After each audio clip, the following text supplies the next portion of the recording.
Alrighty guys, giving everyone a kind of walk around the vehicle real quick. Posting the paint gauge reports next. This front edge of the car obviously has paint protection film, so it is going to gauge a little thicker there. I've already gauged through the rest of the car. That's plastic, so the closest reading I can get to that is right over there. From here back, the car's fiberglass, plastic, carbon, whatever it is, so that will not paint gauge. Doors are metal. The side skirt is all plastic, so that's not going to paint gauge. The bumper is obviously plastic, so that's not going to paint gauge. But the rest of this car, the hood is all metal. The doors are all metal, so it should all paint gauge out fine. Kind of running the paint gauge on the first pass before recording anything. Hood's all original paint.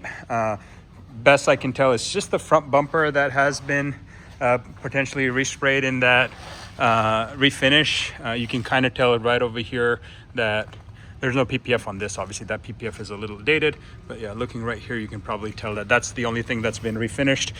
This piece of trim looks like it's been refitted. This looks to be factory fitment. All of this seems to be all factory fitment. That one grill right there, in my opinion, is the only thing that's been kind of refitted onto the car. Rest of this all looks to be original. I've looked through on the jams and stuff, looking for tape marks or any overspray or any of that stuff. The doors do gauge slightly thicker than the hood. Not uncommon, but I'm looking for variations in orange peel from panel to panel. I'm not seeing anything on this car. I'm not seeing any tape lines. I'm not seeing, still has the door edge guards. I don't know if these are factory installed or dealer installed. They are a little yellowish, which means they're probably old. My best guess is it's from the like original dealership. I'm not seeing any signs of paint work on the door jambs and stuff when I look through here to look for like tape lines or any of that stuff. There's no paint work on, in my opinion, again, on any of this stuff. Looking at cars, this is kind of what I do for a living. My best guess is that the minor damage that's on the Carfax happened probably right about here, and that was refinished. The bumper cover was refinished, and that piece of trim was refitted in there. Outside of that, again, same thing on this side as well. Looking at the car up close, all of this paint work is, in my opinion, 100% original. Again, I'm looking for any signs of paint work, and I'm seeing nothing. None of this trim has been removed off the car. None of this stuff has been taken off the car. So all of this looks to be original to me. The doors will likely gauge slightly thicker than the hood. And again, it is a vertical panel. Maybe it takes a second layer of paint, I don't know.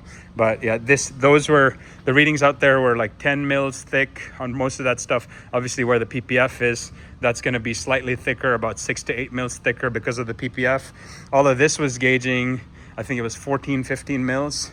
So, but still uniform all the way across. And obviously here back, it's not going to gauge because of all that being plastic. As far as the concern about the rocker panel on this side, I kind of went through the whole thing here too. The only time you can't really see it unless you get way under there. There seems to be a little crack right over there, which I have photographed in there as well. Could be just from, like, running over a speed bump and bumping it right there. But you know what? Actually, it probably is exactly that, because there's a scuff right over here, which they probably hit a speed bump and caused that to crack right over there. So if you see this scuff right here, that's probably where speed bump, curb, something. And these cars are, what, 4 inches off the ground? So quite likely that is exactly what caused this. Maybe a piece of debris on the road, tire overtread or something, whatever, scraped it there and caused that. But yeah, outside of that, wheels, tires, everything seems to be in decent shape. The top functions flawlessly, as you probably saw in the videos. Interior is in decent shape too. Obviously, I talked about the leather being a little loose on the door panels on both sides. Common problem for these Audis that have the extended leather on the door panels. You can see it kind of right here too. It's a little kind of loose right there. Probably an easy thing to have the door panels taken off and re-glued in place.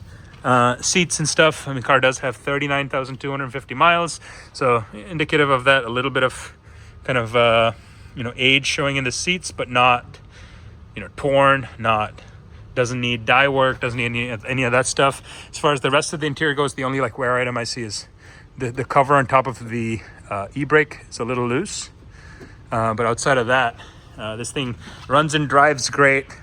I haven't seen any obvious issues with it of any sort. It is slightly lower than factory, being that it is on those cool H&R coilovers.